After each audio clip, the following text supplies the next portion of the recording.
सभी को नमस्ते। आज मैं आप सबों को बिहार सरकार द्वारा संचालित सतत जीविकोपार्जन योजना के बारे में जानकारी देना चाहता हूं।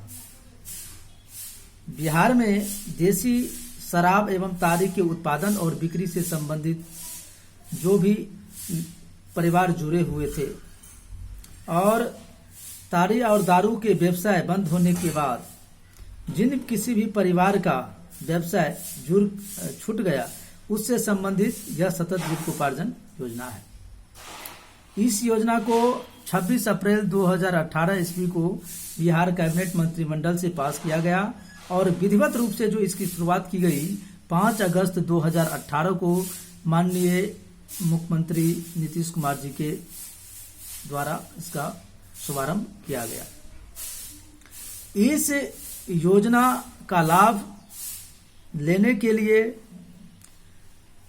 सबसे पहले इस योजना का लाभ अत्यंत निर्धन गरीब परिवार के लोगों को मिलेगा। इसके लिए इनके 3 अनिवार्य मापदंड बनाए गए हैं।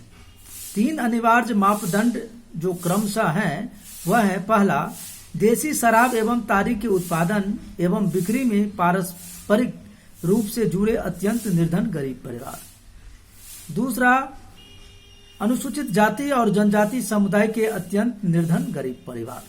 तीसरा, अन्य समुदायों के अत्यंत निर्धन गरीब परिवार।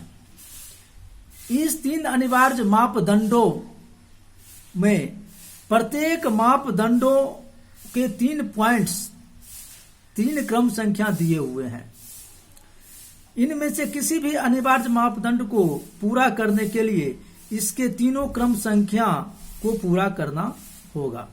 इसके जो मापदंड हैं, क्रम संख्या 1 जो देसी शराब और ताड़ी से जुड़े हुए हैं, उनके प्रथम मापदंड है कि परिवार के सदस्य देसी शराब एवं ताड़ी के उत्पादन एवं बिक्री में पारंपरिक रूप से जुड़े हुए थे। दूसरा, परिवार में आय का मात्र एक स्रोत देसी शराब एवं ताड़ी के उत्पादन एवं बिक्री से था एवं वर्तमान में कोई अस्थायी आय का स्रोत परिवार के पास उपलब्ध नहीं है। तीसरा, परिवार की मासिक आमदनी 3000 रुपये से कम है। उसी प्रकार अनुसूचित जाति जनजाति समुदाय के अत्यंत निर्धन गरीब परिवार के लिए मापदंड का क्रम संख्या 1 अनुसूचित जाति एवं जनजाति समुदाय से है। दूसरा, परिवार का पुरुष अक्षम या कार्य करने में असमर्थ है। तीसरा, परिवार का मासिक आमदनी 3000 रुपये से कम है। उसके बाद अन्य समुदाय के अत्यंत निर्धन गरीब परिवार के लिए क्रम संख्या 1 है, परिवार का पुरुष अक्षम या कार्य करने में असमर्थ है। परिवार में मुख्य पैसा अर्जित करने वाली व्यक्ति परिवार की महिलाएं हैं। और तीसरा, परिवार की मासिक आय 3000 रुपये से कम है। प्रत्येक अनिवार्य मापदंड में 3 क्रम संख्या दिए हुए हैं। इनमें से किसी भी अनिवार्य मापदंड को पूरा करने के लिए उसके तीनों क्रम संख्या में हाँ उत्तर आना अनिवार्य है। अब अनिवार्य मापदंड को पूरा करने के बाद जो भी अनिवार्य मापदंड को पूरा कर लेते हैं उनसे वैकल्पिक मापदंडों के अंतर्गत 12 मापदंड हैं। उस 12 मापदंडों में से 7 मापदंडों में उत्तर नहीं आना चाहिए। अब हम एक एक करके बता रहे हैं कि वैकल्पिक मापदंड के जो 7 पॉइंट्स हैं वो क्या हैं, 12 पॉइंट्स है वो क्या है। पहला, परिवार में किसी भी सदस्य को पिछले 15 दिनों में मजबूरन भूखा नहीं रहना पड़ा है। दूसरा, परिवार के किसी भी सदस्य ने एक से ज्यादा बार 5000 रुपये से अधिक का औपचारिक स्रोतों से ऋण लिया है। तीसरा, परिवार के पास 5 कट्ठा या उससे अधिक की खेती लायक जमीन है जिसका उपयोग स्वयं से कर रहे हैं।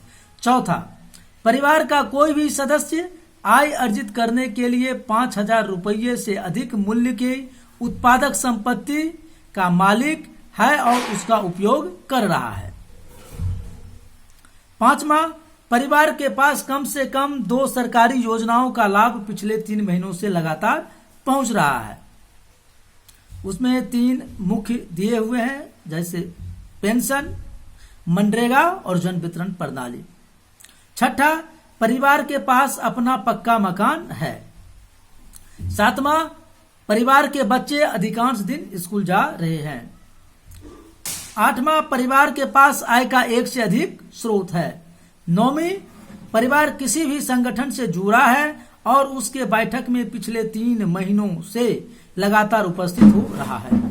10वां, परिवार के द्वारा पिछले 3 महीनों से लगातार बचत किया गया है।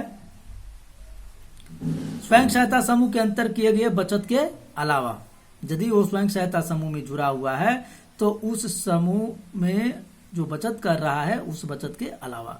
11, परिवार में शौचालय है और वह शौचालय का उपयोग कर रहा है। 12वां, परिवार का कोई भी सदस्य बाहर कमाने गया है तथा पिछले 3 महीनों में लगातार घर में पैसा भेज रहा है। यह जो 12 मापदंड हैं, इन वैकल्पिक मापदंड के जो ये 12 पॉइंट्स हैं, उस 12 पॉइंट्स में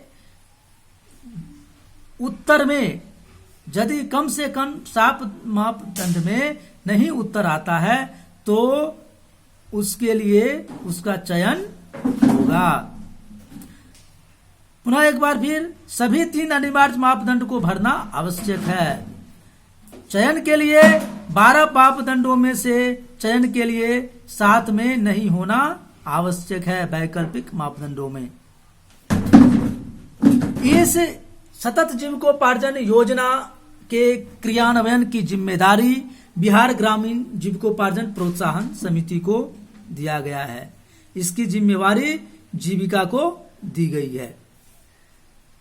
इसके लिए, इस योजना के क्रियान्वयन के लिए सर्वप्रथम एक सीआरपी टीम की गठन होती है। सीआरपी टीम में कम से कम 3 सदस्या होती है। वह सीआरपी टीम अपने संबंधित प्रखंड की हो सकती है या अपने प्रखंड के से बगल के प्रखंड की हो सकती है।